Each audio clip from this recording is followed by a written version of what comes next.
আসসালামু আলাইকুম। সাজেক ভ্যালি থেকে আজ সকালের যেই ভিউটা, তো এখন বাজে প্রায় ৯টা, কিন্তু যে পরিমাণে মেঘ, মানে সামনে রইলেই পারা পুরোপুরি দেখা যাচ্ছে না। এটা হচ্ছে মায়াবতী হিল রিসোর্ট থেকে। তো এই পাশটাতে মেঘ আসতেছে, কিছু কম মেঘ ছিল, আবার চলে গেছে, আবার আসতেছে।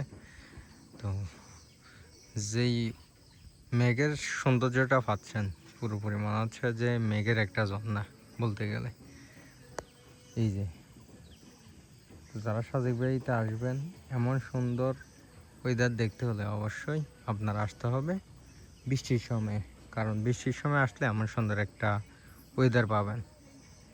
তো যারা রিসেন্টলি আসতে চান, অবশ্যই আগে থেকে বুকিং করে আসবেন আর মায়াবতী হিল রিসোর্ট ট্রাই করতে পারেন। আল্লাহ হাফেজ।